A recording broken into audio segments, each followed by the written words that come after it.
আমরা বাহিরের দাদাবাবুদের পশ্চিমাদের প্রেসক্রিপশন নিয়ে তারপরে রাষ্ট্র চালানোর জন্য প্রস্তুত হয়ে থাকি, শুধু শুধু খামোকা গায়ে পড়ে।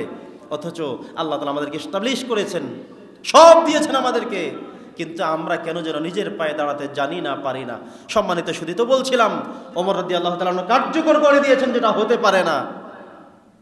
দ্বিতীয় আরেকটি ঘটনা বলছি আপনাদেরকে, বুঝবেন ইনসাফ কাকে বলে, আদালত কাকে বলে।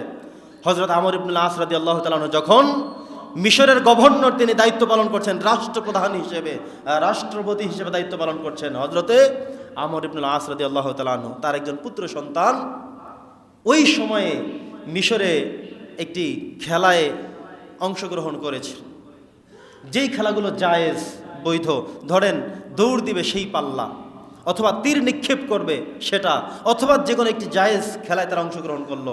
হাদিস আসতে প্রতিযোগিতা অংশগ্রহণ করেছে। তো প্রতিযোগিতা অংশগ্রহণ করার ফলে হযরতে আমর ইবনে আস রাদিয়াল্লাহু তখন মিশরের ক্ষমতায় আছেন, তিনি, তার সন্তান হয়ে গেল সেকেন্ড, আর মিশরের একটা ছেলে হয়ে গেল ফার্স্ট। এটা হয়ে যাওয়ার পরে আমর ইবনে আস রাদিয়াল্লাহু তাআলা আনহুর পুত্র সন্তান ওই মিশরের ছেলেটাকে প্রহার করলো, মারলো। কেন? তার জন্য সে প্রথম হতে পারলো না, ফার্স্ট হতে পারলো না, রাষ্ট্রের রাষ্ট্রপতির সন্তান আজকে সেকেন্ড হয়ে গেল। এটা নিয়ে তাদের মধ্যে খুব কষ্ট লেগে গেল, বুঝেন নাই কথা?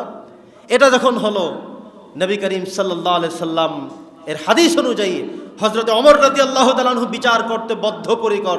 তিনি এবার সিদ্ধান্ত গ্রহণ করলেন, কেন এটা হবে? আমর ইবনুল আস তিনি রাষ্ট্রপ্রধান হতে পারেন, আরও কিছু হতে পারেন, কিন্তু তার পুত্র সন্তান যখন মিশরীয় সন্তানকে প্রহার করলো, সে এখন বিচার করলো না, এই বিচার মদিনায় করা হবে।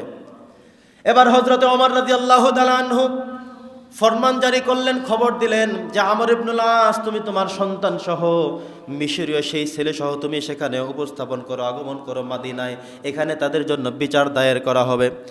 এবার মিশরের ছেলেটাকে হযরতে ওমর রাদিয়াল্লাহু তাআলা আনহু জিজ্ঞাসা করলো, কি হয়েছে তোমার? তিনি বললেন, দৌড়ে প্রতিযোগিতায় আমি যখন প্রথম স্থান অধিকার করে ফেলি, আমর ইবনুল আস রাদিয়াল্লাহু তাআলা আনহুর পুত্র সন্তান তিনি দ্বিতীয় স্থান অধিকার করে, আমি কেন ফার্স্ট হলাম, সে কেন দ্বিতীয় হলো, আমার জন্য কেন পারল না, সেই জন্যে সে আমার উপরে পাকড়াও করেছে, আমাকে প্রহার করেছে, আমি ব্যথা পেয়েছি, কষ্ট পেয়েছি। এবার হযরতে ওমর রাদিয়াল্লাহু সিদ্ধান্ত দিলেন, হযরতে আমর ইবনুল আস সামনে বসা, ওমর রাদিয়াল্লাহু বললেন, এই মিশরীয় বৎস তুমি দাঁড়াও, আমর ইবনুল আসের সন্তান তোমাকে যতগুলো বেত্রাঘাত করেছে, প্রহার করেছে, কষ্ট দিয়েছে, এখন তুমি দাঁড়িয়ে তাকে ঠিক সেই কয়টা প্রহার তাকে তুমি করে দাও। মিশরীয় সন্তান দাঁড়িয়ে আছে, তিনি বললেন, না, যেহেতু এই পর্যন্ত এনেছেন আমি তাকে মাফ করে দিলাম। ওমর রাদিয়াল্লাহু বললেন, না, হবে না, ইসলামের হদ হলো এটা, তোমাকে যেমন করে কষ্ট দিয়েছে তাকে ঠিক তেমন করেই দিতে হবে, নইলে ইসলামের বিধান কার্যকর হবে না। সুবহানাল্লাহ, ইসলাম এটাই বলে।